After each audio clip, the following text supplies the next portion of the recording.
המתים שבדורנו ולכל הצדיקים המתים שוכני העפר ובפרט לרבנו הקדוש צדיק יסוד עולם דחן נאום וקורא רבנו רבי נחמן מפגמי שמחה נח נחמן נחמן נאומן זירותו יגן עלינו מגוי ישראל amen. ערב טוב à tous, je suis très très heureux de vous retrouver. Baruch Hashem, c'est toujours un srout, on ne sait jamais quand est-ce qu'on va étudier, quand est-ce qu'on ne va pas étudier. C'est toujours un grand srout de se retrouver pour étudier la Torah de Rabbeinu, la Torah du Mashiach. Ah, Baruch Hashem, le son il est bon. On remerciera d'ailleurs pour le son Shimon Yochanan Ben Miriam, beaucoup d'Atzlacha, de Bracha, Shalom Bayit, Nalia Facile, Bezrat Hashem pour lui, et pour son frère Yosef Binyamin Ben Miriam, beaucoup d'Atzlacha, beaucoup de Bracha. Et pour Torah Misa et tous ceux qui écouteront le shiur, tous ceux qui s'attacheront à la Torah de Rabbeinu, que la Torah de Rabbeinu et que Rabbeinu lui-même puisse intervenir pour nous et nous protège de toute mauvaise chose et nous ouvre les portes du retour vers Akadosh Baruch Hu. Vous savez que Rabbeinu, il a dit à ses élèves, Rabbeinu il a dit à ses élèves que il leur a dit j'ai pleuré et j'ai travaillé seulement pour une chose, pour que rien que l'un d'entre vous il soit capable de revenir même 1 millimètre vers Akadosh Baruch Hu. Ça me suffit à moi, c'est pour ça que j'ai travaillé. Donc à plus forte raison, quand on vient, on étudie, on se renforce grâce à lui ou grâce à sa Torah et on se rapproche d'Akadosh Baruch Hu. Il n'y a pas une plus grande chose dans le monde futur que comme nachat pour un tzaddik que ça. Il n'y a pas plus grand. Je vous ai sûrement raconté déjà l'histoire de ce tzaddik qui a fait un pacte avec sa chavruta de la nuit. Il étudiait ils sont 2 tzaddikim qui étudiaient la nuit. Il y en a un qui est parti de ce monde avant l'autre. Ils ont fait un pacte que l'autre il revient. Ouais. Puis il y en a qui revient lui dire qu'est-ce qui se passe en haut. Il lui dit en haut il y a des chalim, il y a des palais. Chaque tzaddik il a son palais. Il a dit celui de Rab, il a dit dis-moi des choses que je sais pas, ça c'est écrit, moi j'ai des choses que je sais pas. Alors il lui a dit il y a un palais que dans ce palais-là, il arrête pas de changer de couleur. Vous savez que dans la Kabbalah, les tzvaot, les couleurs, c'est un inyan de positionnement, d'espace. Ouais, ça veut dire ça change, ça monte. Ça arrête pas de monter, c'est ça que ça veut dire. Il arrête pas de changer de couleur. Il a dit oui, c'est le Echal de qui? Il a dit c'est le Echal de Rabbi Nachman de Breslev. Il a dit alors comment c'est à l'intérieur? Il a dit je peux pas rentrer. J'ai dit comment on peut rentrer? On a étudié la nuit, on a étudié l'écoute Moara, on a fait des choses. Il a dit oui, mais je suis pas allé à Ouman. Tu n'avais pas. Il a dit je suis pas allé à Ouman, je peux pas rentrer. Il a dit pas. Il y avait un autre très grand Echal, c'est celui du Rabbi Lubavitch. Lui aussi, j'imagine.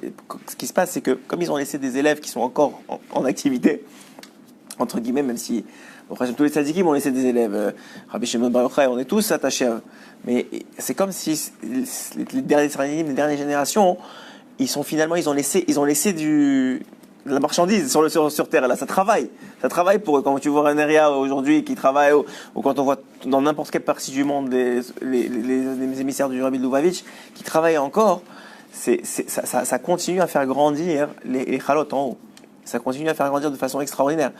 Vous savez que il y a une très très belle histoire du Baal Shem Tov. Vous savez que dimanche j'aime bien raconter l'histoire une journée plus tard du Baal Shem Tov à Kadosh. Et il y a une très belle histoire du Baal Shem Tov qui dit comme ça. À l'époque du Baal Shem Tov, il avait, vous savez, 60 giborim, on les appelait. Les 60 élèves du Baal Shem Tov, c'était les 60 giborim, les 60 guerriers. Pourquoi? Parce que c'était ceux... C'est bien, je me sens bien parce que j'ai pas besoin de crier pour qu'on m'entende. Je peux parler doucement, ça marche. Mais Maître, il a du mérite. Alors... ça garde rapproché, en plus j'ai un peu le débouché, donc c'est très bien comme ça. Alors, Mina Shamaim, donc le Baal Shem Tov à Kadosh, il y avait 60 giborim. Rabbeinu, il a dit que s'il avait eu les mêmes 60 giborim, il y a eu très peu d'élèves, Rabbeinu, il y en avait une dizaine qui étaient vraiment très proches de lui. Mais s'il avait eu 60 comme lui, il aurait pu vivre beaucoup plus longtemps. Et il n'aurait pas été attaqué autant par le Yetzirara et par les forces du mal. En tout cas, alors, le Baal Shem Tov à Kadosh, Rabbi Israël, Baal Shem Tov, lui, il avait 60 giborim. Et ces 60 giborim, c'était des gens vous avez aucune idée de ce qu'ils connaissaient comme Torah. C'était les Gdolador des générations, de toutes les générations rassemblées autour de lui. Et puis, un jour, comme il avait l'habitude, il leur a fait une dracha, une explication. Et dans cette explication, il leur parlait du mikvé. Il a commencé à faire la dracha du mikvé, et tous ont remarqué tout de suite que ce qu'il disait, c'était contraire à ce que le Harizal avait dévoilé. Donc tous, ils ont foncé un peu les sourcils. Et le Baal Shem Tov, il a compris. Et tout de suite, il s'est arrêté, il a dit, vous me croyez pas? Vous pensez que je dis des bêtises? Et il dit, mais non, mais c'est parce que l'Harizal, il dit comme ça, et tout ça. Il dit, ok, très bien. Ok, faites ce que vous voulez.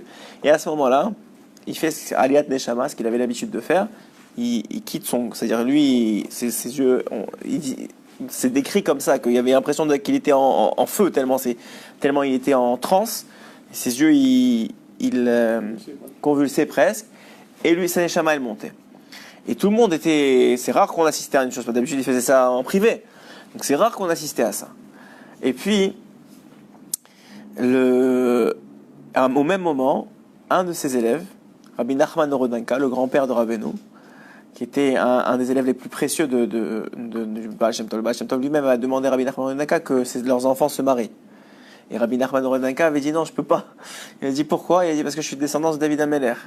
Et nous, on se marie qu'avec des descendants de David Ameller. Donc le Baal Shem Tov était obligé de lui sortir sa généalogie pour lui dire moi aussi je suis un descendant de David Ameller, on peut se marier ensemble. Vous imaginez comment c'était. Rabbi Nachman Orodenka, c'était quelqu'un de très très spécial qui partait des semaines et des semaines dans la forêt en train de parler avec Hachem, on ne savait pas où il était. Juste une petite histoire sur Rabbi Nachman Orodenka dans l'histoire. Rabbi Nachman Orodenka, il a perdu sa première femme, et pour sa deuxième femme, pour sa deuxième femme, il voulait pas se remarier, mais le Baal Shem Tov a dit c'est bien de se remarier. Et il avait dans l'entourage un autre élève dont la sœur était veuve, très riche et aussi une grande piété, qui est venu voir le Baal Shem Tov en lui disant voilà, je cherche un mari, je veux pas de l'argent, j'ai tout ce qu'il faut, je veux juste un mari qui soit un Talmid Chacham et qui soit un grand tzaddik. J'ai juste tout ce qu'il te faut, et il a fait le match avec Rabbi Nachman Orodenka. Le soir même où il est parti de ce monde, le soir même où il s'est marié, Rabbi Nachman qui s'occupait aussi, en plus de faire tous ces idbo des doutes, tout ça, il s'occupait de la communauté, il s'occupait de ramasser des fonds, il partait plusieurs semaines, etc. Elle était au courant de ça. Il lui dit écoute, il a fait urgence à m'occuper, est-ce que tu me permets, le soir même du mariage, est-ce que tu me permets s'il te plaît, de te quitter quelques jours et de revenir. Il dit oui, il n'y a pas de problème, juste ne tarde pas. Et effectivement, il est parti. Une semaine elle passe, pas de signe de lui. Un mois il passe, pas de signe de lui. 2 mois, 3 mois. Au bout de 6 mois, la femme elle dit dis-moi, je me suis mariée, je ne l'ai même pas vu. Alors elle va voir elle fait le voyage pour aller voir le Baal Shem Tov. C'est une histoire dans l'histoire, je vous raconte. Alors elle va voir le Baal Shem Tov. Et là, le Baal Shem Tov, il dit quoi? Mais tu t'es réveillé maintenant, ça fait 6 mois que vous êtes mariés, tu l'as pas vu, toi tu viens maintenant me dire. Je dis non, mais j'ai confiance en mon mari. Je sais pas, il avait peut-être quelque chose d'urgent, mais là 6 mois que je l'ai pas vu. J'ai dit, vous devez faire quelque chose, dites-lui de revenir. Il dit ok, je m'en occupe. Donc lui, il voit par Ruach Kodesh exactement où il se trouve, dans quelle ville il se trouve, et il envoie un messager. Alors pourquoi il n'a pas fait, je sais pas, en tout cas il lui a envoyé un messager, comme ça raconte l'histoire. Il lui a envoyé un messager pour le faire revenir. Il lui a dit j'ai besoin de te parler. Effectivement il revient voir le Baal Shem Tov. Il dit qu'est-ce que tu fais? Pourquoi tu es parti? Alors il dit j'ai vu par Ruach HaKodesh moi aussi que ma femme, dès qu'elle va avoir un enfant, elle va partir de ce monde. Donc moi j'ai préféré ne pas rester avec elle, même pas le premier soir. Il lui dit mais tu peux pas décider sans son accord, il faut que tu lui dises. Alors il a dit ok. Alors il a dit je vais faire une bigisha, je vais l'appeler, on va parler, on va voir qu'est-ce qu'elle veut décider. Donc ils lui ont expliqué ça. Et elle a dit oui, il n'y a pas de problème, j'accepte, et même si j'ai un enfant et que je pars de ce monde avec cet enfant-là, j'accepte, il n'est pas question à quoi ça sert de vivre sans mari et sans rien, à quoi ça me sert. Donc effectivement, il est revenu à la maison, ils ont eu un garçon, elle est tombée enceinte, et au moment de l'accouchement, elle fait une prière à Hachem, parce elle avait les boules, elle savait qu'elle allait partir, elle dit, j'en supplie à Hachem, donne-moi 1 mois, que je voie mon fils 1 mois. Et elle a été acceptée. Et elle a eu la brit mila, et 1 mois plus tard, elle est partie de ce monde. Quand elle est partie, le jour où elle est partie de ce monde, Rabbi Nachman Orodenka, il a dit, si à ce moment-là, elle avait prié pour 20 ans, elle les aurait eu. C'était un et ratson. Ça veut dire qu'il ne faut jamais se limiter. Il ne faut jamais limiter Hachem. Jamais, tu ne sais pas quand est-ce qu'il y a un moment qu'il va accepter, alors pourquoi 1 mois ou 20 ans, c'est quoi la différence pour Hachem? Et Rabbi Nachman Orodenka, il a dit, dommage qu'elle n'a pas prié 20 ans. Elle les aurait eu. Et donc c'est pour vous dire juste la grandeur de Rabbi Nachman Orodenka. Et d'ailleurs son fils, le fils qui est né de cette union, c'est Rabbi Simcha, qui était le père de Rabbeinu. Et revenons à notre histoire. Donc le Baal Shem Tov, au même moment où il fait une Aliyat Neshama, Rabbi Nachman Orodenka, il s'assoupit. Il essaie de se battre au début parce qu'il veut assister à la Aliyat Neshama, mais il n'arrive pas, il s'endort. Et au moment où il s'endort, il se réveille, dans son rêve, il se réveille en haut, et il voit plein de monde en train de courir partout. Alors il arrête quelqu'un, il lui dit mais qu'est-ce qui se passe? Il dit mais le Rav il va faire chiot, donc il avance comme ça, il arrive justement dans un grand palais comme ça, il rentre, on le laisse rentrer, et il y a tout un parvis de dames qui sont là et qui attendent le shiur. Et là, il voit qui? Le Baal Shem Tov. Bon, il reconnaît le Baal Shem Tov. En âme, je ne sais pas comment il le reconnaît, mais il le reconnaît. Il reconnaît le Baal Shem Tov. Et il commence à dire exactement le shiur mot pour mot qu'il leur a donné en bas. Et à ce moment-là, arrive un jeune homme, un jeune homme, d'une certaine, peut-être, je sais pas, 20, 25 ans, 30 ans, un jeune homme, quoi. Alors, déjà, le Baal Shem Tov, quand il s'est dévoilé, etc., il avait 60, 60, c'est quelques années. Donc le jeune homme, il arrive, il commence à poser des questions au Baal Shem Tov, mais non, mais comme ça, comme ci, comme ça, il commence à poser très très pointu dans la Torah, sur le sujet du mikveh, et au bout d'une longue discussion, le jeune homme, il dit, effectivement, il a raison. Alors le rabbin Nachman Rodenka, il se retourne vers la personne en face, à cause de lui, et il dit, c'est qui ce jeune homme? Il dit, tu vois, tu connais pas, mais c'est le Harizal. Pour dire en haut, c'est pas qui est vieux, qui est jeune, on connaît pas ces choses-là, on sait pas. Il dit, c'est le Harizal. Et là, il se réveille. Et là, le Baal Shem Tov, vu qu'il est déjà revenu à lui, il sourit, il dit, maintenant raconte-toi qu'est-ce que tu as vu. Donc il raconte toute l'histoire à 60 Giborim, et là effectivement ils sont mal quoi, de voir que effectivement même le Harizal lui-même il a dit que l'explication du Baal Shem Tov était correcte. C'est pour vous dire que premièrement, c'est pas parce qu'il y a un qui est venu avant, un qui est venu après, ça veut rien dire. Dans la Torah, c'est pas comme ça que ça marche. Et deuxièmement, l'âge aussi, ça veut rien dire.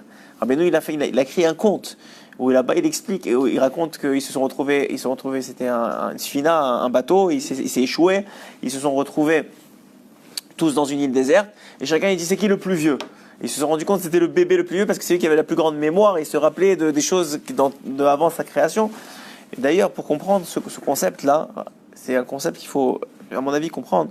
C'est que les gens, dans ce monde, on est tellement pas attirés, mais on est tellement préoccupés par nos besoins et nous-mêmes, qu'on n'arrive pas à avoir un esprit. Vous savez qu'on utilise à peu près 20% de notre cerveau, ça veut dire qu'il y a 80% de notre cerveau qui n'est pas utilisé. Hein? 15-16%, les meilleurs 20%, ouais, Baba Salé il fait 20% peut-être. Alors, effectivement.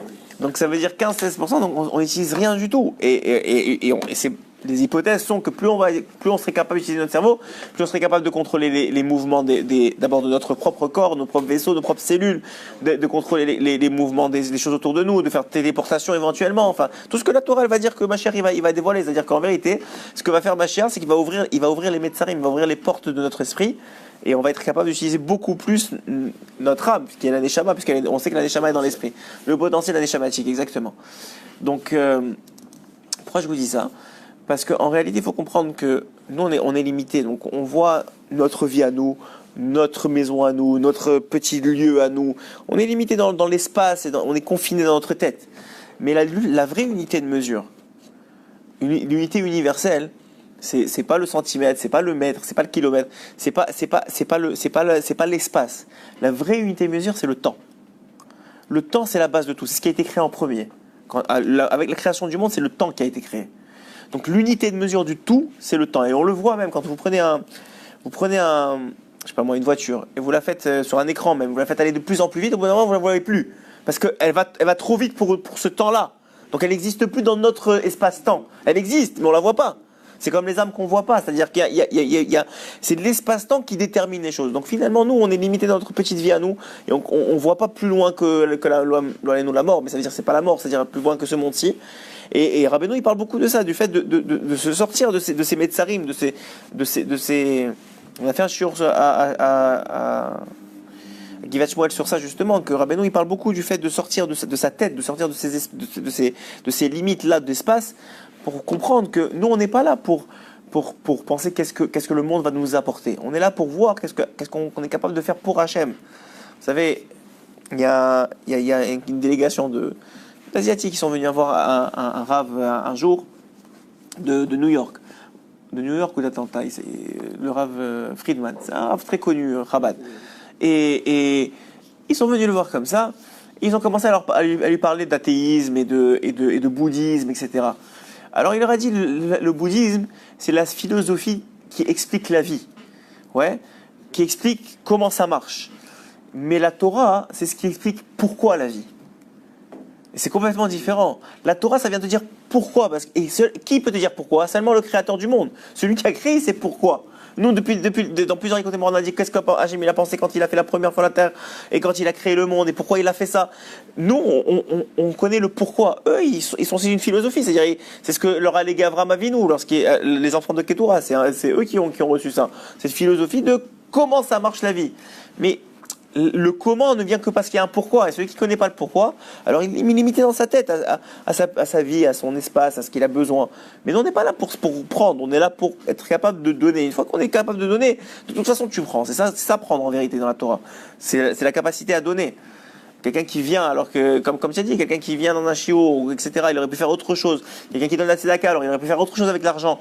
Tout ça, cette capacité de don, c'est ça la vie. C'est ça qui justifie le pourquoi. Alors ça, c'était l'introduction que je voulais vous donner aujourd'hui. On va reprendre l'écouté Moran 19, et en reprenant l'écouté Moran 19, on va se rendre compte d'un sujet qu'on avait peut-être déjà abordé, mais on va le rentrer en détail. On va juste reprendre les quelques notions, les quelques notions qu'on a vues jusqu'à maintenant. On a premièrement dit qu'on parlait du Lashon HaKodesh, on a fait plusieurs cours dessus. On a premièrement dit qu'il y a un grand inyan de garder sa langue, et de parler en Lashon HaKodesh, en langage de Torah, en langage hébraïque originel, mais aussi en langage de Torah, et que le pouvoir est tellement grand de ce langage-là qu'il donne naissance à des choses, il crée. C'est le nom du kos, c'est comme on le dit à chaque fois, la combinaison des lettres qui forment le mot kos qui crée la réalité kos. C'est ça qui crée la réalité. Si le verre s'appelait autrement, il n'aurait pas la même forme, il n'aurait pas la même couleur. Et Rabbeinu va rentrer dans l'alimentation. Il va dire que si un aliment il est doux, ça vient dans la combinaison des lettres qui le forment. Si un aliment il est sucré, si un aliment il est piquant, ça vient dans la combinaison des lettres qui le forment. Il va même nous donner quelques hints sur les lettres qui vont donner le piquant et les lettres qui vont donner le sucré.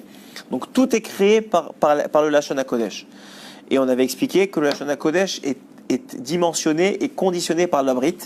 C'est d'ailleurs la fin des Shovavim cette semaine, on est dans la dernière semaine des Shovavim, et conditionné par le Tikkun Brit.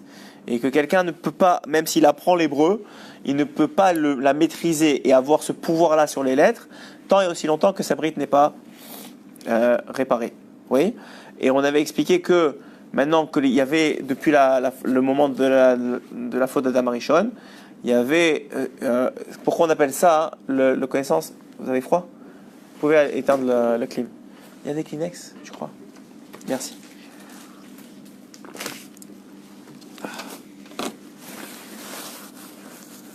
Depuis la faute d'Adam Arishon, on appelle ça l'arbre de la connaissance du bien et du mal. C'est quoi la connaissance dans la Torah? Où est-ce qu'on voit le concept de connaissance dans la Torah? Oui, ça c'est oui, mais il y a un autre moment très très tôt dans la Torah, on voit un concept de connaissance. D'accord, mais il y a aussi Adam Arishon qui a connu sa femme. Vayada et Rava, il a connu sa femme. Donc on apprend de là que la connaissance c'est aussi un chibour, c'est une union. Alors c'était quoi hein? Oui, il s'unit avec Rava, c'est écrit dans la Torah qu'il a connu. La Torah ne parle pas de la Lashon comme les autres langages. Le Lashon, c'est connaître. C'est une connaissance. Oui, mais c'est déjà plus problématique. En tout cas, le premier Lashon, c'est le Lashon de connaissance. Maintenant, on apprend de là que la connaissance dans la Torah, encore une fois, on reva à la sémantique de l'hébraïque, la connaissance, c'est un Lashon de chibour, d'union. Donc, qu'est-ce que c'est l'arbre de la connaissance du bien et du mal? C'est l'union entre le bien et le mal. C'est-à-dire qu'à partir du moment où il y a eu action de manger, bon, ce que ça veut dire, on ne sait pas exactement, mais à partir du moment où il y a action de manger l'arbre, il y a eu union au sein même d'Adam Arishon et du monde entier de bien et de mal. C'est pour ça qu'aujourd'hui, dans toute chose, il y a du bien et du mal. Même chez les rabbinim, vous allez voir des rabbinim bien, des rabbinim pas bien. Vous allez voir, et c'est comme ça dans tout, même dans des choses qui sont les plus kadosh, peut-être plus encore dans ces choses-là. Oh, Abraham, quel plaisir de te voir. Alors, je fais des collaborations et si j'ai pas de réseau, c'est qui la connaissance? Ah, la connaissance. Hazak. Assis-toi. La connaissance on a dit la connaissance, c'était Adam Arishon et Chava, qui a connu sa femme. Et donc, ça veut dire qu'il y a un lashon de chibour, d'union. Et donc, de là, on apprend que c'est quoi l'action, qu'est-ce qu'a engendré l'action de manger de l'arbre de la connaissance du bien et du mal? C'est cette union entre le bien et le mal dans le monde, et dans la tête d'un individu, etc., où tout contient du bien et du mal. et que même dans des choses très kadosh, comme par exemple on a parlé des rabbanim et des tzadikim, Rabbeinu il dit il y a des rabbanim qui sont Olam Shel Sheker, qui appartiennent au monde du mensonge. Il y a des babas aujourd'hui et il faut s'en éloigner. Vous savez comment on choisit un rav? Vous savez comment on choisit un rav? Deux critères. Premier critère, oui, c'est vrai, mais premier critère, c'est qu'il doit être baki en halakha. Il doit être baki en halakha. Vous devez poser une question en halakha ardue, il doit être capable de vous répondre. Ça, c'est quelqu'un qui pourquoi? Parce que Rabbeinu il dit celui qui est baki en halakha, il a déjà fait la séparation entre le bien et le mal dans sa tête. La halakha, c'est le moyen de faire la séparation entre le bien et le mal. C'est pour ça que Rav Ovadia, il disait que si quelqu'un a une heure de temps dans sa journée, il doit étudier la halakha. Et Rabbeinu il dit qu'il faut étudier les poskim tous les jours. C'est très important d'étudier la halakha parce que ça fait ce travail-là antinomique à cette action de manger de Tzadarat Tovara. Ça fait la reséparation du bien et du mal dans ta tête. Donc c'est quelqu'un qui doit être baki en halakha. Deuxièmement, c'est quelqu'un qui doit avoir du cœur. C'est-à-dire qu'il doit être capable de se mettre à ta place. Parce que la halakha, on peut la trancher différemment. Plus on est baki, plus il y a des nuances. Bon, bien sûr, je ne parle pas d'une bracha ou quelque chose comme ça, mais il y a des nuances dans Nida, il y a des nuances dans plein de choses. Où on est capable de, et à ce moment-là, il faut quelqu'un qui soit capable d'avoir du cœur, c'est-à-dire de se mettre à la place de la personne en face de lui, de sa génération, etc. Et tu as raison, être Toro Kebaro, ça fait partie de ça. Vadaï, que ça fait partie de ça. Alors, Beno, il parle de ça aussi. Donc là, on parlait du fait de dire, donc effectivement, que cette connaissance, et donc donc qu'il y avait une emprise du mal sur le bien. Donc même dans le Hashon Kodesh, qu'on a dit qui est complètement bien, ouais, il y a une emprise du mal. Quelle est l'emprise du mal? C'est le Targum. On avait expliqué, c'est la raison pour laquelle on fait Shnei Michai Targum. C'est pour annihiler le mal qui veut s'en prendre au Hashon Kodesh. C'est pour ça que c'est une halakha d'ailleurs, de faire Shnei Michai Targum. Ouais, c'est une halakha. Shnei Michai Targum, c'est une halakha. Celui qui ne peut pas le vendredi matin, comme il faisait le Harizal au Rabbeinu, il fait chaque jour une partie. Et sachez que c'est Mesougal a beaucoup de bracha. Beaucoup de bracha. Ça protège énormément. Énormément. Je sais que c'est très difficile pour la plupart des gens qui lisent doucement.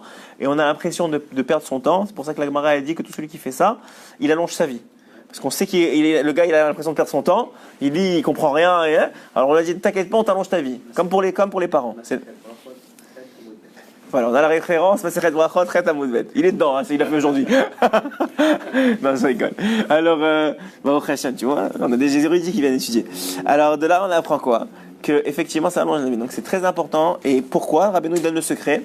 Parce qu'on avait expliqué que le mal qui veut s'accrocher au Lashon HaKodesh, qui veut puiser le mal, n'a pas de...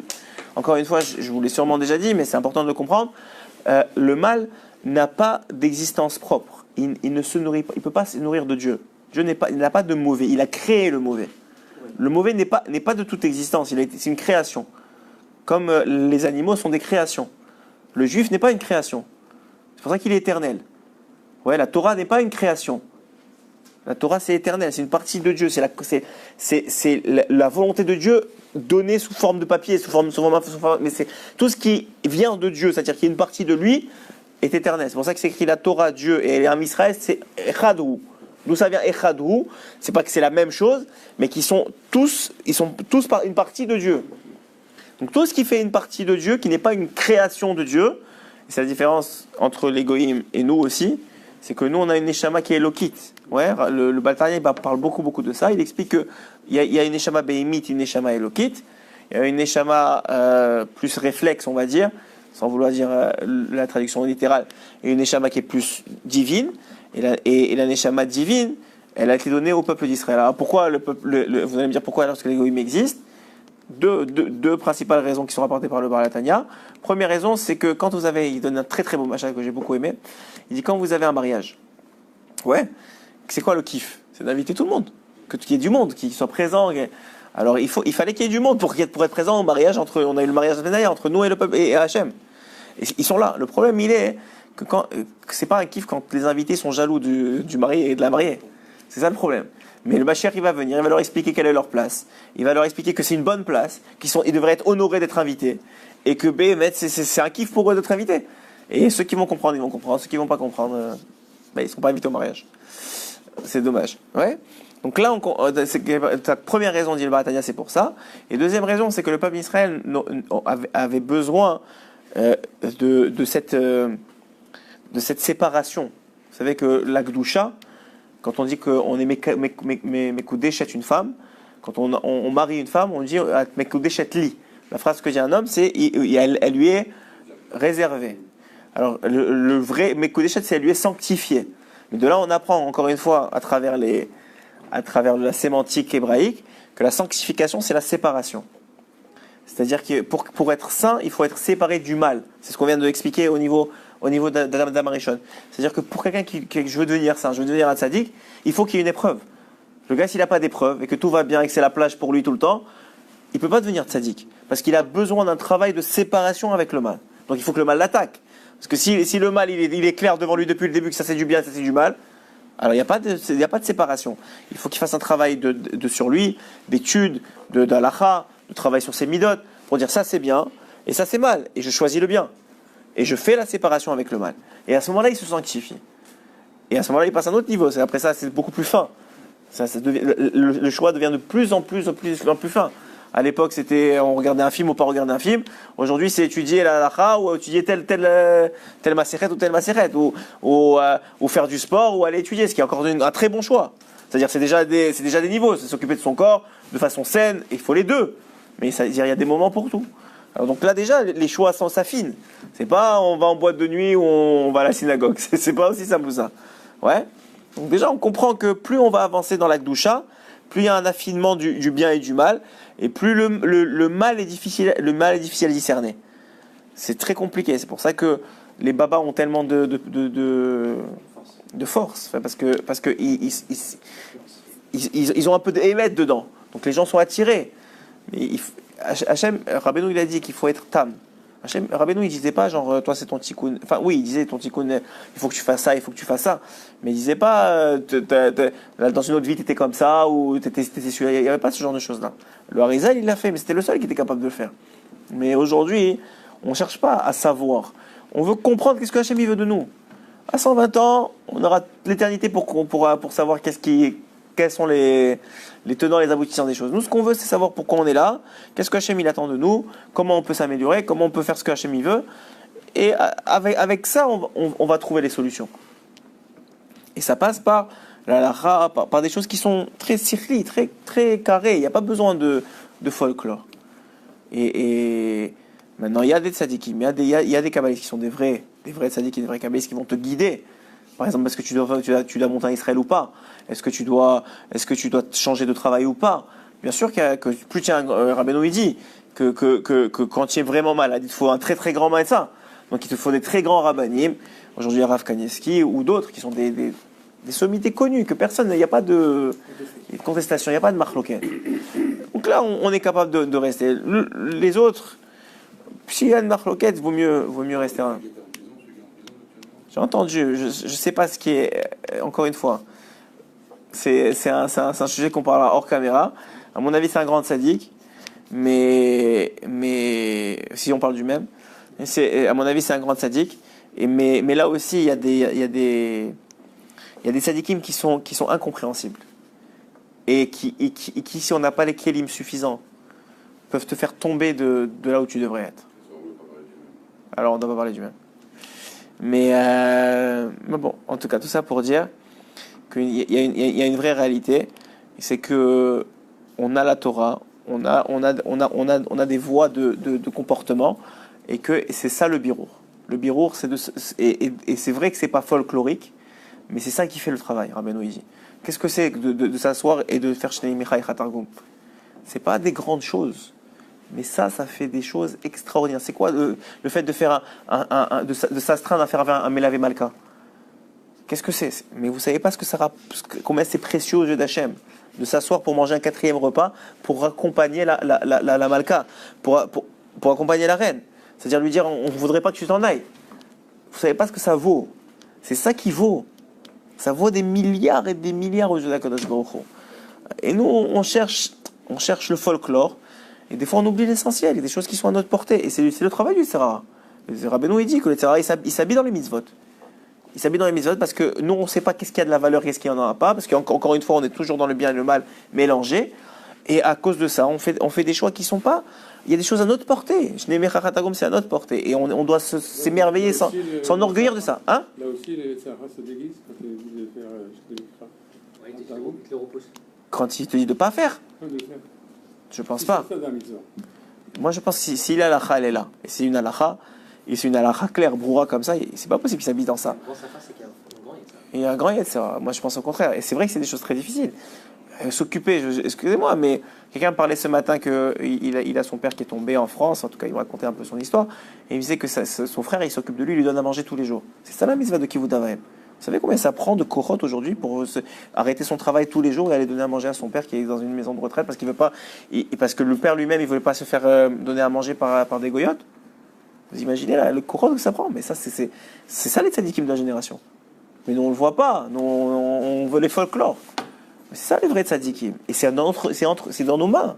C'est des choses qui sont dans nos mains. On est capable de devenir ces gens-là. On est capable de faire ces actions-là, d'être là pour les autres,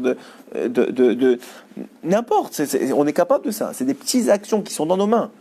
Et le problème, il est que il te fait voir la finalité. Il te montre pas les étapes, les petites marches qu'il faut monter. Donc toi, tu vois la finalité, tu dis, la finalité et moi, ça marche pas ensemble. Donc tu te décourages, et là tu t'énerves, et là tu n'es pas bien, et là tu te stresses. Alors que c'est pas vrai, fais les petites choses, et donne la valeur à ce que tu fais. Mais Vadaï, ça a énormément de valeur. C'est ça qui a de la valeur. Regardez, la Shona Kodesh, faire attention à ses yeux, des choses qui sont dans nos mains. C'est pas des choses qui sont... Moshe Rabbeinu, il a dit au peuple d'Israël, c'est Karov Lachem, c'est proche de vous. Là, la ira, c'est loin. Ça y est, à chacun son niveau de ira. Pour un, le niveau de ira, c'est de ne pas aller dans une plage mixte. Pour un autre, c'est pas de regarder un film. Pour un autre, c'est d'étudier toute la nuit. Chacun, il a son niveau de ira. Mais c'est Karov Lachem. Chaque niveau, il est Karov à toi. Chaque niveau, il est Karov à toi. Et Hachem, il attend juste le prochain niveau. Il attend pas, Papa Salé. C'est à notre portée. Et si c'est pas à notre portée, c'est que c'est pas pour toi. Rabbi Nathan, il dit, faites très attention. Les choses qui sont trop loin de vous, elles vont vous éloigner de Dieu. Elles vont pas vous rapprocher. Elles vont vous éloigner de Dieu. Rabbi Nathan, il donne l'exemple de... de quelqu'un qui... Je ne veux pas dire de bêtises. Ça fait longtemps que j'ai lu celui à la Chot. Là-bas, il parle de la vérité du Hémet. Il dit que le Hémet, des fois, il y a des gens qui vont te dire, mais fais ça. Je ne me rappelle plus de l'exemple qu'il donne, mais il dit, mais fais ça, et toi, tu n'es pas encore là. Et finalement, tu vas le faire, mais ça va t'éloigner. C'est trop difficile pour toi, tu vas faire le réchec, et même ce que tu faisais, tu ne vas plus le faire. Comme ceux qui étudient la Kabbale sans passer par le Talmud. Oui, bien sûr, ceux qui étudient la Kabbale sans passer par le Talmud. Voilà. C'est pas évident de dire une chose pareille. Quelqu'un qui va arrêter de travailler complètement et qui va étudier complètement, 100%. C'est pas tout le monde qui est capable. Il y en a qui sont capables, et tu le sais. Il faut avoir un grand gdola derrière toi. C'est des shélotes. Et même des gens qui, par exemple, il y a quelqu'un au kollel qui c'est très difficile pour lui à Parnassa. On parlait de ça la semaine dernière avec lui. C'est vraiment très difficile. Et sa femme, ça ne travaille pas depuis 1 an et demi. Vous connaissez la paye du kollel, c'est une catastrophe. C'est une catastrophe. C'est 2000 shekels. Qu'est-ce qu'il va faire avec 2000 shekels? Avec son loyer, il est de 3500. Ok, il ne travaille pas depuis 1 an et demi. Il a des dettes, des trucs, des machins. Alors il se demande, peut-être que c'est la volonté d'Hachem que j'arrête de faire le collègue toute la journée et que je commence à travailler.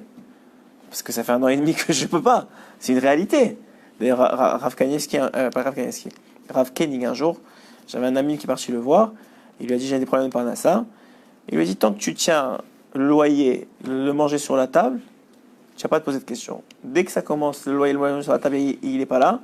Pose-toi des questions que peut-être Hachem il veut que tu arrêtes d'étudier toute la journée. Ah, ça nous fait lever les yeux. Ah, comment Hachem peut vouloir ça? On ne connaît pas les volontés d'Hachem. On ne connaît pas les tikkunim. On ne connaît pas. On ne sait pas ce que Hachem il veut de nous. On ne sait pas quelle émouna il faut travailler, quelle forme d'émouna. On ne connaît pas ces choses-là. On ne sait pas. Hachem il a ses voies. Allez, je vais vous raconter une très très belle histoire du Rav Shvadron. Je l'ai lu hier après-midi. Le Rav Shvadron, c'était un très très grand darshan, on dit, quelqu'un qui donnait des shiurim à Yerushalayim. À l'époque, il n'y avait pas d'internet et tout ça. À l'époque, quand tu as rassemblé 300 personnes à Yerushalayim, c'était quelqu'un extraordinaire. Aujourd'hui, on ne réalise pas qu'on donne des shiurim à des milliers de personnes et on est beaucoup moins grand que eux. Mais ça veut dire, c'est pour vous dire combien on a de srout. Et donc, lui, il racontait que il y avait un homme qui, un jour, qui était rave et qui avait décidé de donner du sang. Donc, tous les mois, il donnait du sang. Ça aussi, c'est énorme. C'est à notre portée. C'est sauver la vie d'un autre juif. Sauver la vie d'un autre juif, et la Torah elle dit, celui qui sauve un autre juif, il sauve un monde entier. Ah, nous, on ne croit pas en ces choses-là. Ah, il faut donner des millions de dollars, il faut acheter la Parnassa à Kippo. Si c'est pas dans tes moyens, c'est pas dans tes moyens.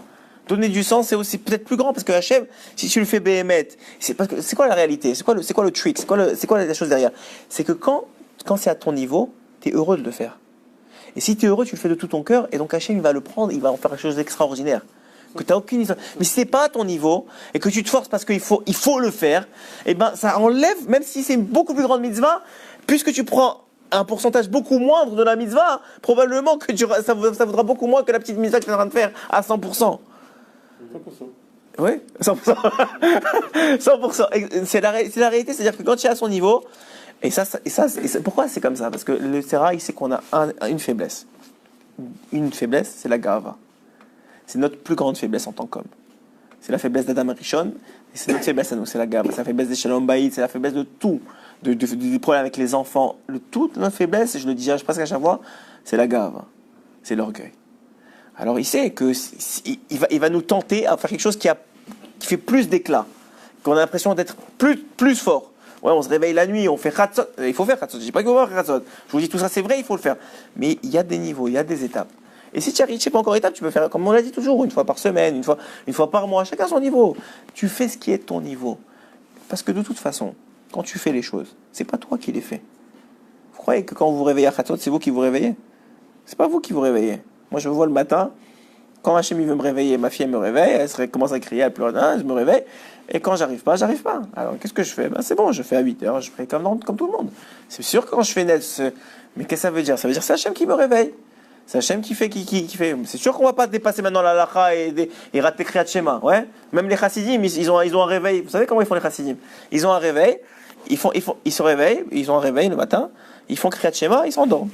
Il n'y a pas besoin de faire Birkat Torah pour Kriyat Shema, hein, parce que c'est une mitzvah, c'est pas comme la Torah. D'où on apprend ça, que quelqu'un qui a raté le Zman de Kriyat Shema, alors c'est considéré comme de la Torah. Donc ça veut dire que c'est une mitzvah. Une mitzvah, il n'y a pas besoin de. Donc il se réveille après ça, quand il se réveille, je sais pas moi à quelle heure il se réveille après ça, même si c'est passé le temps de Kriyat Shema, ils ont le minhag de faire à ce moment-là Birkat Torah, même à la synagogue pour les Ashkenazim, etc.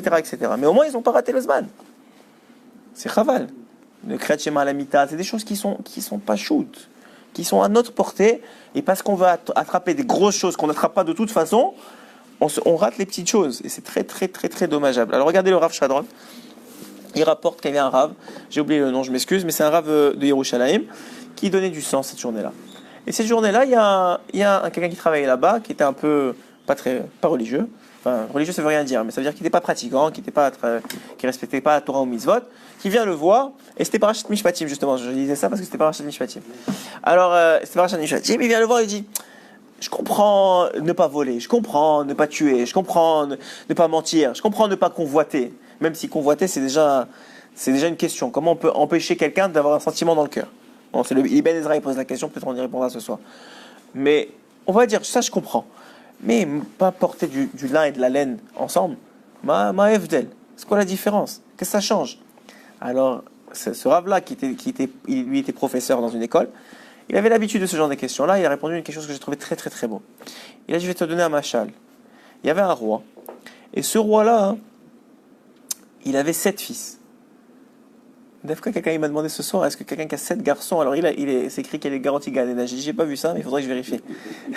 Il me dit, je dis, mais pourquoi? J'ai dit, quelqu'un, j'ai un ami, il a eu 9 garçons, et après il a eu 2 filles. Je dis, ouais, c'est beau, alors, il a eu 7 filles, ce roi-là. Et ce roi-là, il avait une mida particulière, c'est qu'il aimait beaucoup, il était très artiste dans l'âme, il aimait beaucoup peindre. Il aurait aimé qu'un de ses enfants hérite de cet héritage-là de peinture. Mais il a remarqué que tous les garçons, en tout cas les 6 premiers, ils ne voulaient pas du tout savoir, c'était des bûcherons. Ils ne voulaient pas savoir c'est quoi la peinture. Mais le 7e, très jeune, il s'assoyait à côté de lui quand il peignait, il le regardait peindre, il s'asseyait. Alors il avait beaucoup de nachat de cet enfant-là, parce qu'il aimait la même passion que lui. Et puis cet enfant-là, il a un peu grandi, il a commencé à prendre un pinceau dans les mains, etc. Il a fait des gribouillages. Puis quand il a commencé à avoir un peu d'intellect, un peu comprendre, tout de suite il a décidé de lui prendre un mélamède. Le meilleur artiste du royaume, il l'a ramené au royaume, dans le palais, pour lui apprendre. Au bout de 2 jours, le maître peintre, il vient voir le roi et dit, je suis désolé, Kvodameler, mais je ne peux pas apprendre à votre fils à peindre. Il dit, pourquoi? Qu'est-ce qu'il y a? Il a 2 mains, et qu'est-ce qui se passe? Il dit, votre fils, il est daltonien. Il tombe de sa chaise, daltonien. Oui, il peut pas. Je lui demande du jaune, il met du rouge. Et qu'est-ce que vous voulez qu'il fasse? Même il peut y mettre tant qu'il veut, ça va marcher. Alors il est triste, il n'est pas bien, etc. Mais il dit, il doit avoir quelqu'un dans ce monde qui va aider mon fils. Donc il met un édit dans le royaume. Quoi? Celui qui arrive à apprendre à mon fils à peindre, alors il est sûr d'avoir, il est bon jusqu'à lui et ses enfants et ses petits-enfants, ils sont pris en charge. Mais tout le monde, le mot se répand qu'il est daltonien. Ils vont se faire juste tuer, ils vont se faire punir, ils vont pas gagner quoi que ce soit. Donc personne ne se présente. Une semaine passe, 2 semaines passent. Et là, il y a un rave comme ça, grande barbe. Il vient voir, il dit oui, c'est quoi le problème? Il dit voilà, mon fils, il est daltonien et je veux qu'il aime la peinture, je veux qu'il apprenne à peindre. Il dit, ok, laissez-moi 3 mois avec lui, on va lui apprendre à peindre. Il dit oui, vraiment, vraiment, vraiment. Vous serez bien récompensé, pas de problème. Et effectivement, au bout de 3 mois, il revient. Le roi, il a qu'une hâte de montrer à tout le monde comment son fils il sait peindre. Donc il rassemble toute la famille, tous les hauts dignitaires du royaume. Il lui met la, comment on appelle ça, la toile, merci, la toile devant lui, et il commence à peindre. Au début, ça a l'air de rien du tout. Il met du rouge là, du bleu là, rien n'a l'air de coordonner. Et finit la peinture, magnifique. Un paysage, ça a l'air réel tellement c'est beau. Il est content, il est heureux. Premier chèque, il le donne au rabbin. Il lui assure la communauté juive. Ils sont tous bien. Il les protège et tout. Deuxième semaine, la même chose. Troisième semaine, la même chose. Au bout de 2-3 mois, toutes les semaines, il présente une nouvelle peinture. Au bout de 2-3 mois, qu'est-ce qui se passe? Il commence à peindre et ça sort une catastrophe. Alors ils appellent le Rav. Il lui dit qu'est-ce qui se passe? C'est quoi? C'est une pilule que tu lui as donnée, elle s'est arrêtée, c'est quoi l'histoire? Ça marche plus? Alors il lui dit non, la réalité c'est pas ça. La réalité c'est que toutes les peintures qu'il a faites jusqu'à maintenant, moi je lui avais tracé des petits pointillés que vous voyez pas, et j'avais mis des numéros sur les cases, et lui il avait juste à associer les numéros avec les couleurs. Donc ça c'est ce qu'il faisait. Mais votre fils, il a dit qu'il a plus besoin de moi. Il veut plus que je fasse les numéros, il a décidé de les faire tout seul. Il lui dit ça, c'est nous. Hachem, c'est le créateur. Il sait exactement quelle couleur va.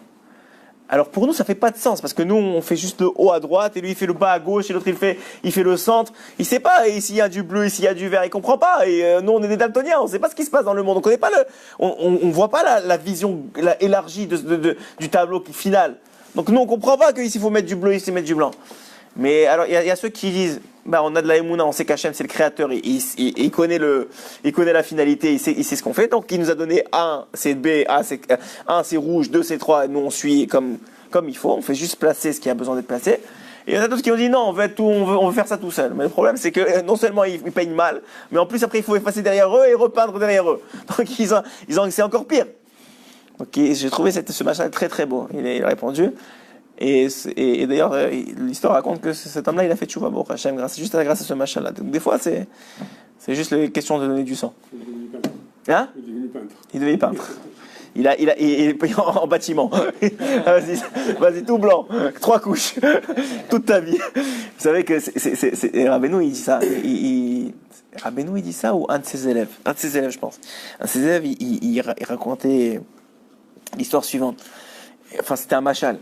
Il disait que il y avait un homme on lui avait dit, on avait fait une sélection pour engager quelqu'un pour remplir un seau d'eau. Toute la journée, il faisait que remplir un seau d'eau. Mais il remarquait que le seau d'eau, il se débordait pas. Au bout de 3 jours de travail, mais il se faisait payer. Tous les jours, il se faisait payer. Au bout de 3 jours de travail, il réalise qu'il y a un trou dans le seau. Il se dit, ça sert à rien. Pourquoi je fais ça? Donc il arrête. Il continue à se faire payer. Et puis au bout de quelques jours, le maître du chantier, il vient le voir. Et il lui dit, mais dis-moi, on t'a payé pour remplir de l'eau. Il dit, mais ça sert à rien, il y a un trou. Il a dit, mais dis-moi, on t'a pas dit s'il y a un trou. Il n'y a pas un trou, t'as payé pour remplir de l'eau. Nous, on est en train de filmer un film, on a besoin de quelqu'un qui remplit de l'eau. Maintenant, toi, tu t'es arrêté de remplir de l'eau, on peut plus filmer le film comme il faut. Alors c'est tout, maintenant, t'as pas dit, il n'y a pas un trou. Qu'est-ce que ça change? Toi, t'es payé pour remplir de l'eau, t'es pas payé pour vérifier s'il y a un trou, il n'y a pas un trou. Pourquoi tu mets ton cercle dans l'histoire? Hachem, c'est ce qu'il fait. Nous, on n'a pas besoin de savoir. Alors c'est vrai que ça touche notre gava. Quand même, on est des hommes. On doit comprendre, on veut savoir. Ouais. Alors il y a des choses qu'il nous a laissé savoir parce qu'il veut qu'on soit motivé, qu'on comprenne qu'on ait des preuves d'une réalité. Mais à la fin de la journée, on sait rien. Même ce qu'on sait, on sait pas. Et même ce qu'on sait pas, on sait. On sait pas non plus. Hein? Il y a des trous partout. Il y a des trous partout. Nous, on remplit, on se dit, mais ça sert à rien. Et comme ça, Hachem, il sait ce qu'il fait. Et ça, c'est une réalité dans toute situation de la vie. On n'a même pas commencé le shiur, mais on va le finir parce qu'on n'a pas tellement le choix. Mais on va juste voir les quelques lignes que Rabbeinu y rapporte justement sur cette partie-là de la nourriture qu'on avait parlé. Il dit celui qui est capable de réveiller hitnotsetsut, la lumière à otiot qu'il y a dans les lettres des lettres hébraïques, les lettres de la Torah. Dans tout acte créé, il y a la lumière des lettres qui l'ont créé. Ouais, on a dit Aed, c'est Aïn Tzadik, c'est ça la lumière qui a fait que ça ressemble à un arbre. Maintenant, si tu avais les yeux pour voir, tu verrais la sève qui monte et la sève qui descend et comment le Aïn et le Tzadik ils font pour que l'arbre il marche. Oui. L'énergie quand même. Exactement. L'énergie spirituelle qui fait vivre l'arbre. Alors, et ça vient de la lettre. Azai, alors il dit Rabbeinu, Azai achilato ushtiato vechol ta'anugav eno ela mitnotesu taotiot. Et même tout ce qu'il mange, et tout ce qu'il boit, etc. Tout ça, ça vient aussi de la hitnotsetsut. Pourquoi on est rassasié? Parce qu'on mange des otiot. On mange des étincelles divines. C'est pour ça qu'on est rassasié. Et quand on a trop mangé, c'est parce que notre système n'est pas capable de digérer littéralement le nombre d'étincelles divines qu'on a récupérées. Pourquoi on ne mange pas les choses non cachères? Parce que Hachem, il a dit, ça, vous ne pouvez pas récupérer ces étincelles-là. C'est le bien de ce mal-là, vous ne pouvez pas le toucher. Tant que Mashiach n'est pas là, vous ne pouvez pas faire ça. Le porc, il y a trop de mal par rapport au bien. Il y a du bien, mais par rapport au bien, il y a trop de mal, vous n'êtes pas capable de l'extraire. Les crevettes, la même chose. Ouais, ça c'est des animaux mais les animaux que vous avez le droit et qui y a la shrita, qui sont faits comme il faut, ou les éléments comme les fruits, les légumes que vous avez le droit. Alors tout ça vous pouvez sortir les nixosot de Gdusha. Quelqu'un qui est rassasié, c'est justement parce qu'il a sorti les nixosot de Gdusha qu'il faut. Et pourquoi le vin? C'est-à-dire, c'est quelqu'un qui m'a dit ça hier à Seudachit. Pourquoi l'alcool ça saoule? Parce que c'est du concentré de nixosot en vérité. Comment tu fais pour sortir de l'alcool? Distille, on dit. Il y a une distillation. Donc en vérité, pour avoir un kos de harak, tu as 3 kilos de figues. Donc c'est pour ça que ça saoule tout de suite. Parce que c'est la concentration de l'élément d'étincelle divine qu'il y a dans l'alcool qui fait que maintenant tu n'es pas capable de le contrôler. Ouais. Et c'est pour ça aussi que le vin, il a une bracha particulière. Parce que maintenant, on vient d'élever la nature spirituelle du raisin en vin. Il a une bracha particulière à ce moment-là. Qui est pour réparer Geffen, il a aussi une prépondérance particulière dans l'ordre des brachot, etc., etc. Donc tout a une source spirituelle, et le secret de Rabbeinu dans Silikut Moran, c'est que la source spirituelle vient des lettres qui forment son nom. Et je vous ai expliqué que Aed, c'est pas juste Aed, c'est pas Aïn Tzadik. Aïn, c'est Aïn Yud Nun.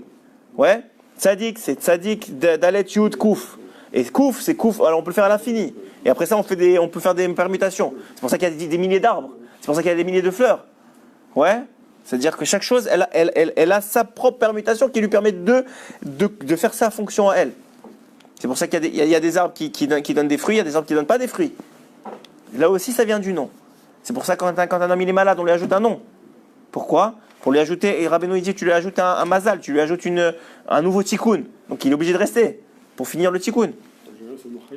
Chaim. En général, c'est Chaim. Mais des fois, si vous demandez à le Rav Kanssi, des fois, il n'ajoute pas Chaim. Des fois, il ajoute d'autres noms en fonction du tikkun de la personne. Vous savez, j'ai déjà vu certaines personnes qui ajoutaient d'autres noms que Chaim. Mais la façon générale, c'est d'ajouter Chaim. Oui. Donc là, il dit pour la boisson, pour l'alimentation, c'est comme ça. Et il va donner un exemple de Boaz dans la Torah. Vous savez que Boaz, c'était l'arrière-grand-père du Mashiach. C'est lui qui va prendre Ruth pour femme. Ruth qui est donc cette Moabite qui va suivre sa belle-mère et va venir en terre d'Israël et va se marier avec Boaz et va se convertir et se marier avec Boaz. Et donc il va donner cet exemple-là, il va dire Vayochal vayesh vaïtav libo ainu bechinat totsetsu. C'est quoi qu'il a mangé? C'est de la Torah, enfin pas la Torah, la Megillah de Ruth dit Boaz il a mangé, il a bu et son cœur fut content. Ouais. C'est quoi cette histoire de fut content? Il a mangé, il a bu, il fut content, Rachid dit là-bas, parce qu'il va faire Birkat Amazon. Il est content. Pourquoi on remercie Hachem? Parce qu'on est content d'être rassasié. Mais pourquoi lui, il est content? Parce que lui, il a un niveau de tzaddik. Donc il comprend qu'il vient de récupérer les sosot qu'il faut, etc. D'ailleurs, je l'ai dit dans un autre shiur, mais ça vaut la peine de finir sur ça. Vous savez qu'il y a une grande différence entre l'homme et la femme. Vous savez quand... Oui, tu sais ça. Non, tu es marié, tu sais. Alors, hein? Plus qu'une différence.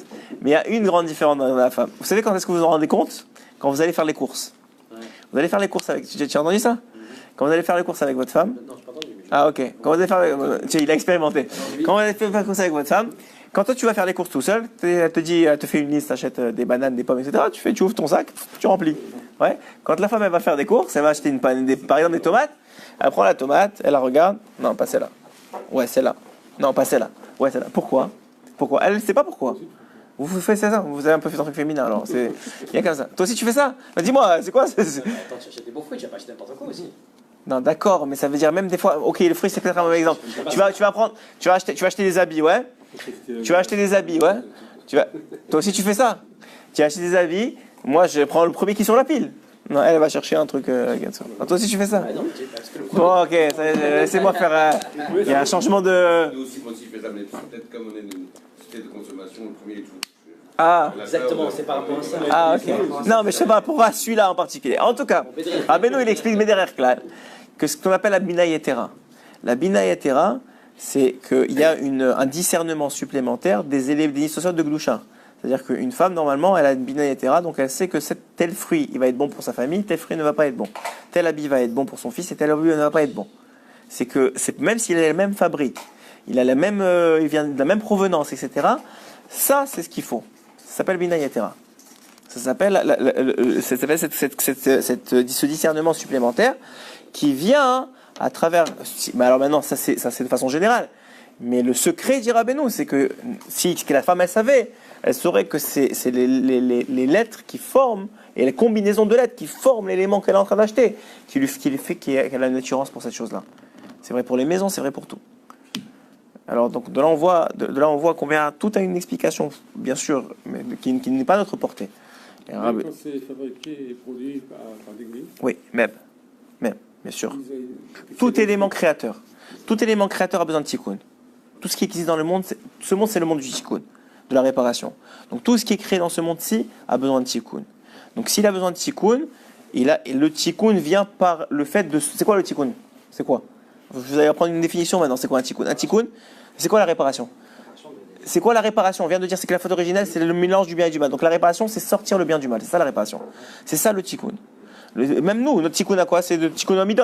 C'est de sortir de la colère et de garder le. C'est ça le tikkun. J'ai un tikkun. C'est quoi le tikkun? Tikkun, ça veut dire sortir le bien du mal, séparer le bien du mal. C'est ça le tikkun. Donc maintenant, quand tu fais une bracha sur l'eau, et que je la bois, et que j'étudie la Torah grâce à elle, et que j'ai conscience de ça, et que j'ai fait la ben bracha avec les trois parties, etc., j'ai fait tikkun de l'eau. C'est-à-dire que j'ai pris le bien de l'eau, et le mal va aller, sauf votre respect, aux toilettes. Ouais? C'est ça. Pourquoi il y a des déchets? Pourquoi la manne, il n'y avait pas de déchets? Parce qu'il n'y avait pas besoin de tikkun pour la manne. Ok? Mais ça, oui, il y a du bien, du mal. Ouais? Pourquoi la manne, il n'y avait pas besoin de tikkun? Parce que ça venait directement de Shamaïm.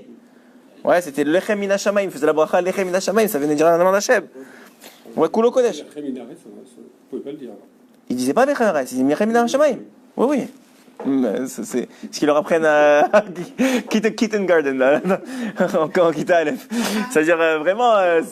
Ouais, jardin d'enfants, et tu sais comment on appelle avec le hashamayim, c'est comme ça, ils rentrent le vendredi, vous savez. Donc Bémet, c'est comme ça. Donc savoir, tikkun, c'est sortir le bien du mal.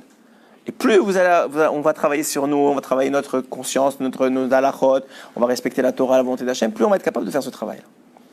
Voilà. Merci d'être venu, Kol hakavod.